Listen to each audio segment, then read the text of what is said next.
بسم اللہ الرحمن الرحیم 257 ہمارے پاس کل ہو گئی تھی، آج ہم نے 258 سے شروع کرنا ہے۔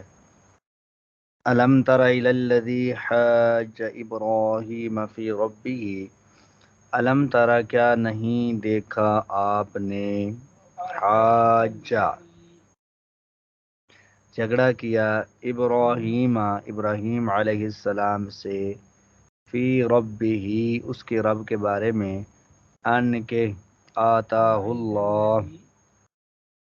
اللہ نے دے رکھی تھی اسے، الملک حکومت، اذ قال جب کہا، ابراہیم علیہ السلام نے، ربی الذی میرا رب وہ ہے، یحیی وہ زندگی دیتا ہے، ویمیت اور وہ موت دیتا ہے۔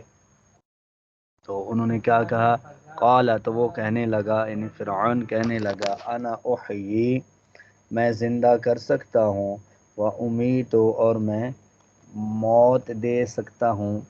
قال ابراہیم علیہ السلام نے کہا،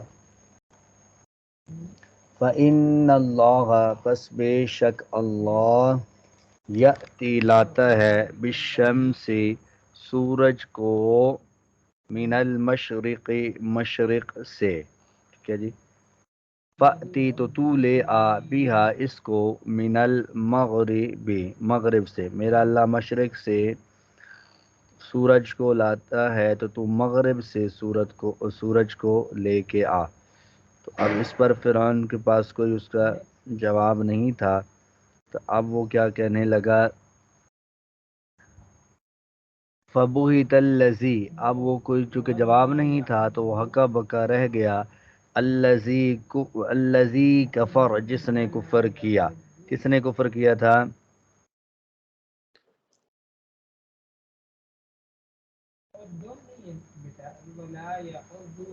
جی جی جی کفر کس نے کیا تھا، کیا فرعون ہے آف کورس۔ ہاں جی فرعون نے کفر کیا ہوا ہے۔ تو فرعون کے پاس اب جب کوئی جواب نہ رہ گیا تو وہ ہکا بکا ہو گیا، واللہ اور اللہ تعالی، لا یہدی ہدایت نہیں دیتا، القوم الظالمین ظلم کرنے والوں کو، یہ سب ظالم قوم کو، جو ظالم قوم ہوتی ہے اس کو اللہ تعالی ہدایت نہیں عطا فرماتا۔ اب اس کا لب لباب یوں بن گیا کہ جو فرعون کا اور حضرت موسیٰ علیہ السلام کا مکالمہ تھا وہ چل رہا تھا، تو کیا تو نے نہیں دیکھا جو سلطنت پا کر ابراہیم علیہ السلام سے اس کے رب کے بارے میں جھگڑ رہا تھا، جب ابراہیم علیہ السلام نے کہا میرا رب تو وہ ہے جو زندہ کرتا ہے اور مارتا ہے، وہ کہنے لگا میں زندہ کرتا ہوں اور مارتا ہوں۔ ابراہیم علیہ السلام نے کہا، اللہ تعالیٰ سورج کو مشرق کی طرف سے لے آتا ہے، تو اسے مغرب کی جانب سے لے کر آ۔ اب تو وہ کافر حیران رہ گیا، اور اللہ تعالیٰ ظالموں کو ہدایت نہیں دیتا۔ یہ ابراہیم علیہ السلام کا جو اور نمرود کا آمنا سامنا ہوا تھا اس کو اللہ تعالیٰ نے بیان کیا ہے۔ اس بادشاہ کا نام نمرود بن کنعان بن سام بن نوح تھا، اس کا پائے تخت بابل تھا۔ آپ پڑھیے گا، بڑی انٹرسٹنگ ماشاءاللہ سے سٹوری ہے۔ آگے فرمایا، او یا کلذی اس شخص کی طرح جو مرہ گزرا، علی قریۃ ایک بستی پر، اور ہی خاویۃ وہ گری پڑی تھی، علی عروشہا اپنی چھتوں پر، قالا تو کہا، انا یحیی کیسے، یحیی زندہ آباد کرے گا، ہذہ اللہ اسے، بعد موتہا اس کی موت کے بعد، فاماتہ اللہ تو موت کی نیند سلا دیا اس سے اللہ تعالی نے، مئۃ عام 100 سال، تو اللہ تعالیٰ نے اسے 100 سال کے لیے سلا دیا، ٹھیک ہے جی۔ پھر کیا ہوا، ثم پھر بعثہ اسے زندہ کیا، قال اور کہا، کم کتنی دیر، لبستا تم ٹھہرے رہے ہو، قال تو اس نے کہا، لبستو میں ٹھہرا رہا ہوں، یومن ایک دن، او بعد یوم یا دن کا بعض حصہ، this was the concept of life after the death. یہ جو حضرت عزیر علیہ السلام گئے تھے ان کو واقعہ ہے. قال فرمایا بلکہ لابس تم ٹھہرے رہے ہو میت عام 100 سال. فانظر پس تو دیکھ الا طعامی کا اپنے کھانے کی طرف و شرابی کا اور پینے کی طرف لم یتسنہ نہیں وہ ہوا پرانا باسی. وانظر اور دیکھ الا حمارک اپنے گدھے کی طرف اور یہ اس لیے کیا ہے لینا چالا کا تاکہ ہم بنائیں تجھے آیتن ایک نشانی للناس سے لوگوں کے لیے. وانظر اور دیکھ الی العظام گدھے کی ہڈیوں کی طرف کیف کیسے ننشزها ہم جوڑتے ہیں اسے ثم پھر کس طرح نکسوها ہم چڑھاتے ہیں ان پر لحما گوشت. فلما پس جب تبینہ خوب واضح ہو چکا لہو اس پر قال تو وہ کہنے لگا عالم میں جانتا ہوں ان اللہ بے شک اللہ تعالی علی کل شیء ہر چیز پر قدیر قادر ہے. یا مانند اس شخص کے یعنی عزیر علیہ السلام کے اس شخص کا جس کا گزر ایک بستی پر ہوا جو منہ کے بل اوندھی پڑی ہوئی تھی.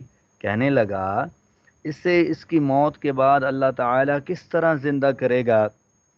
تو اللہ تعالیٰ نے اسے مار دیا یا 100 سال کے بعد جب اسے اٹھایا کیونکہ یہ نیند بھی موت کے حصوں میں سے ایک حصہ ہے نا. جی جی ایک حدیث پاک میں آتا ہے کہ نبی پاک صلی اللہ علیہ وسلم نے شاید فرمایا نیند موت کا حصہ ہے. اللہ تعالیٰ جب سلاتا ہے تو روح چلی جاتی ہے پھر جس کی زندگی باقی ہو اس کی روح واپس لوٹ آتی ہے اور جس کی ختم ہو جائے تو وہ واپس نہیں آتی. کئی لوگ جو ہے نا وہ سوئی رہ جاتے ہیں. ہمارے پنجابی میں نا یہ جب کوئی غصہ کرتے ہیں نا دو احباب جی تو ایک دوسرے کو کہتا ہے شالا ستو یا سیں ونجے. These are the words of the Punjabi language. مطلب یہ ہے کہ جب تو سوئے تو سو ہی جائے تیری روح نکل جائے اور روح واپس نہ آئے. تو یہ موت کے حصوں میں سے ایک حصہ ہے نیند. تو پھر جب 100 سال کے بعد اسے اٹھایا تو پوچھا کتنی مدت تجھ پر گزری. کہنے لگا ایک دن یا دن کا کچھ حصہ. فرمایا بلکہ تم تو 100 سال تک سوئے رہے. اب تم اپنی کھانے پینے کی چیز کو دیکھو تو وہ بالکل خراب نہیں ہوا اور اپنے گدھے کو بھی دیکھ تو ہم تجھے لوگوں کے لیے ایک نشانی بناتے ہیں. تو دیکھ ہڈیوں کو ہم کس طرح اٹھا بٹھاتے ہیں پھر ان پر گوشت چڑھاتے ہیں. جب یہ سب اس پر ظاہر ہو چکا تو کہنے لگا میں جانتا ہوں کہ اللہ تعالیٰ ہر چیز پر قادر ہے. اچھا یہ اب یہاں پر حضرت عزیر علیہ السلام کا واقعہ ہے. اوپر جو بھی واقعہ گزرا ابراہیم علیہ السلام کے مباحثے کا اس پر اس کا عطف ہے. یعنی جیسے وہ واقعہ بیان ہوا ہے کہ وہ کہہ رہے تھے کہ تو اگر ایسے کر سکتا ہے تو مغرب سے سورج نکال کے دکھا. اس سے ریلیٹڈ یہاں پر یہ واقعہ اللہ تعالیٰ نے پھر ساتھ ہی ذکر فرما دیا کہ عزیر علیہ السلام کہ یہ مشہور ہے کہ یا اریام بن ایک خلقیہ تھے. یہ دو بندوں میں سے ایک بندہ تھا. عزیر علیہ السلام تھے جیسا کہ مشہور ہے یا پھر ارمیا بن خلقیہ تھے اور یہ نام حضرت خضر علیہ السلام کا بھی ہے. یا خرقیل بن بوار تھے کیونکہ یہاں پر قرآن میں واضح ہے لیکن مشہور عزیر علیہ السلام ہے. یا کوئی بنی اسرائیل کا کوئی اور شخص تھا. یہ بستی بیت المقدس تھی اور یہی قول مشہور ہے. بخت نصر نے جب اسے اجاڑا کیونکہ اس نے تہس نہس کر دیا تھا یہاں کے باشندوں کو تہ تہ کیا مکانات گرا دیے اور اس آباد بستی کو بالکل ویرانہ کر دیا. تو اس کے بعد جب یہ بزرگ یہاں سے گزرے تو انہوں نے یہ جو کچھ کہا پھر اللہ تعالیٰ نے اس کے جواب میں ان کو یہ سارا معاملہ دکھایا تو اللہ تعالیٰ نے اس کو بیان کیا ہے. آپ خود پڑھیں گے تو ذرا آپ کو زیادہ لطف آئے. ٹھیک ہے آگے فرمایا وَإِذْ قَالَ اور جب کہا ابراہیم علیہ السلام نے رب اے میرے رب ارنی تو دکھا مجھے کیفا کیسے تو زندہ کرے گا تحیی الموتا کیسے تو زندہ کرے گا الموتا مردوں کو. تو قال اللہ تعالیٰ نے فرمایا اولم تؤمن کیا تیرا ایمان نہیں کیا تم ایمان نہیں رکھتے. قال کہا ابراہیم علیہ السلام نے بلا کیوں نہیں ولیکن اور لیکن لیطمئن تاکہ مطمئن ہو جائے قلبی میرا دل. قال فرمایا فخذ تو تم لو اربعۃ چار من الطیر پرندے فسرہن پھر مانوس کر لو انہیں الیک اپنی طرف ثم پھر اجعل رکھ دو علی کل جبل ہر پہاڑ پر منہن ان سے جزءاً ایک ایک ٹکڑا ثم پھر ادعوہن تم پکارو انہیں یاتینا کا وہ آئیں گے تیرے پاس سعیا دوڑتے ہوئے وعلم اور جان لو ان اللہ کہ بے شک اللہ تعالی عزیز حکیم غالب حکمت والا ہے۔ اور جب ابراہیم علیہ السلام نے کہا کہ اے میرے پروردگار مجھے دکھا کہ تو مردوں کو کیسے زندہ کرتا ہے، تو جناب باری نے فرمایا کیا تمہیں ایمان نہیں؟ جواب دیا ایمان تو ہے لیکن میرے دل کی تسکین ہو جائے گی۔ فرمایا چار پرندے لو، ان کے ٹکڑے کر ڈالو، پھر ہر پہاڑ پر ان کا ایک ایک ٹکڑا رکھ دو، پھر انہیں پکارو، تمہارے پاس دوڑتے ہوئے آ جائیں گے۔ جان رکھو کہ اللہ تعالی غالب ہے، حکمتوں والا ہے۔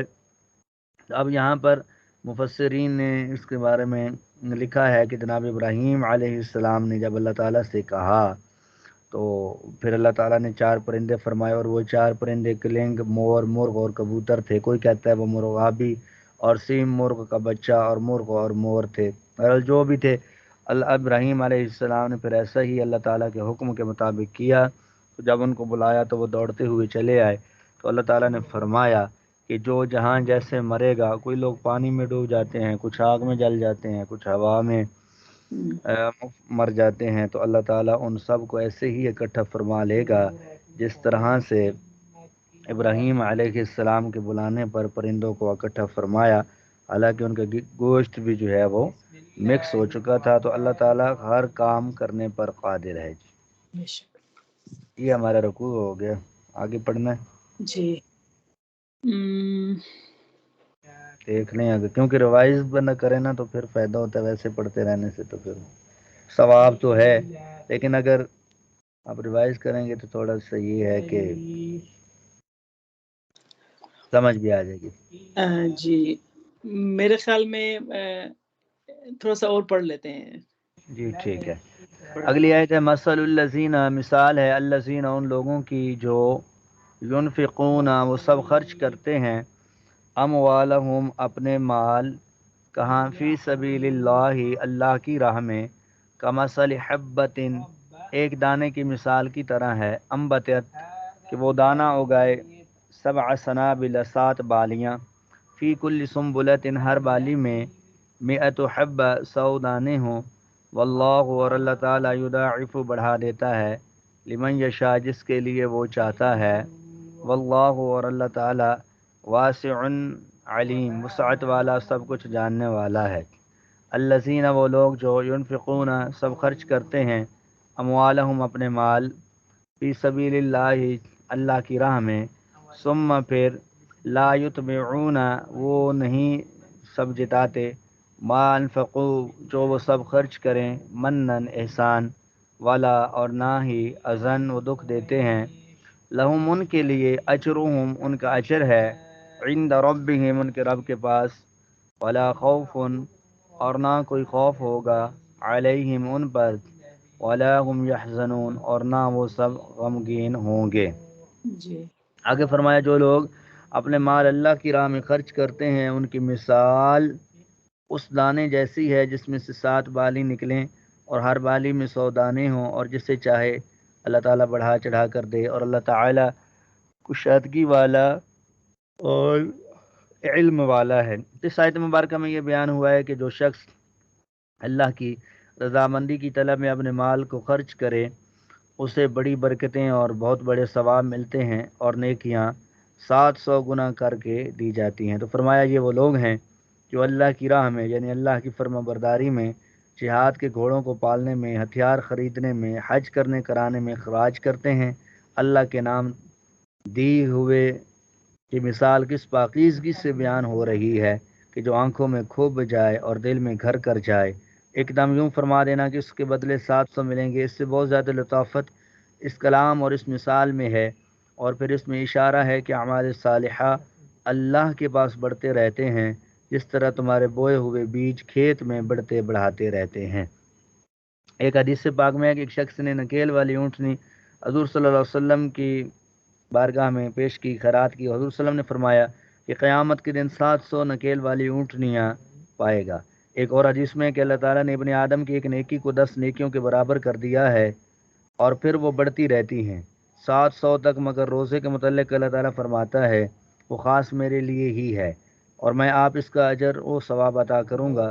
روزے دار کو تو 2 خوشیاں ہیں، ایک افطار کے وقت، دوسری قیامت کے دن۔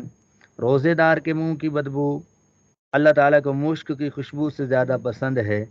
دوسری حدیث پاک میں اتنی زیادتی ہے اور ہے کہ روزے دار اپنے کھانے پینے کو صرف میری وجہ سے چھوڑتا ہے، آخر میں روزہ ڈھال ہے اور روزہ ڈھال ہے۔ تو اللہ کی راہ میں کسی حوالے سے بھی جو خرچ کیا جاتا ہے، وہ مالی عبادت ہو، وہ جسمانی عبادت ہو، اللہ تعالیٰ اس کا بہتر اجر عطا فرماتا ہے، اور صرف بہتر نہیں، بہتر ترین اللہ کریم اس کا اجر عطا فرماتا ہے۔ آگے فرمایا قول معروف،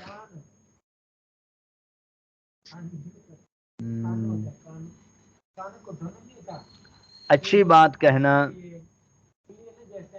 جی قول معروف الذین ينفقون، وہ لوگ جو سب خرچ کرتے ہیں، اموالہم اپنا مال، فی سبیل اللہ اللہ کی راہ میں، ثم لا یتبعون پھر نہیں وہ سب جتاتے، ما انفقوا وہ جو سب خرچ کرے، منا ولا اذل اور نہ ہی دکھ دیتے ہیں، لہم ان کے لیے اجرہم ان کا اجر ہے، عند ربہم ان کے رب کے پاس، ولا خوف ان پر نہ کوئی خوف ہوگا، ولا ہم یحزنون اور نہ ہی وہ غم زدہ ہوں گے۔ قول معروف اچھی بات کہنا، ومغفرۃ اور درگزر کرنا، خیر بہتر ہے، من صدقۃ صدقے سے، یتبعوها کہ اس کے پیچھے ہو، اذن اذا رسانی، واللہ غنی حلیم اور اللہ تعالیٰ بے نیاز اور حلیم ہے، یعنی بردبار ہے۔ نرم بات کہنا اور معاف کر دینا اس صدقے سے بہتر ہے جس کے بعد اذا رسانی ہو، اللہ تعالیٰ بے نیاز اور بردبار ہے۔ آگے فرمایا یا ایھا الذین، اے لوگو، آمنو جو ایمان لائے ہو، لا تبطلو تم مت ضائع کرو، صدقاتکم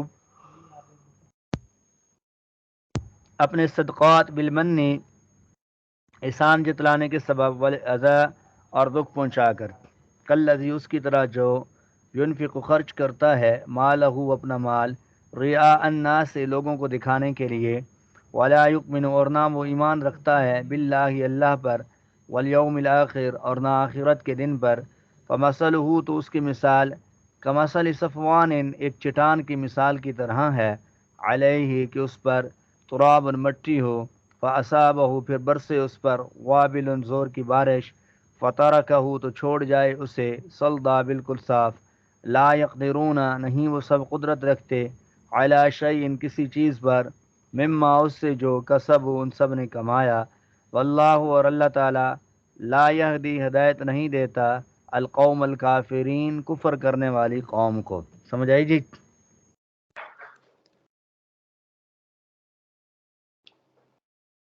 جی جی جی اے ایمان والو، اپنے خیرات کو احسان جتا کر اور ایذا پہنچا کر برباد نہ کرو، جس طرح وہ شخص جو اپنا مال لوگوں کے دکھاوے کے لیے خرچ کرے اور نہ اللہ پر ایمان رکھے نہ قیامت پر، اس کی مثال اس صاف پتھر کی طرح ہے جس پر تھوڑی سی مٹی ہو، پھر اس پر زور کا مینہ برسے اور وہ اسے بالکل صاف اور سخت چھوڑ دے۔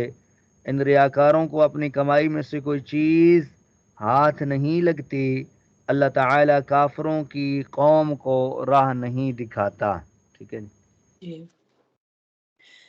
بس مولانا صاحب یہاں تک کر لیتے ہیں۔ اچھا، یہ ورس نمبر ہو گئی 264۔ جی جی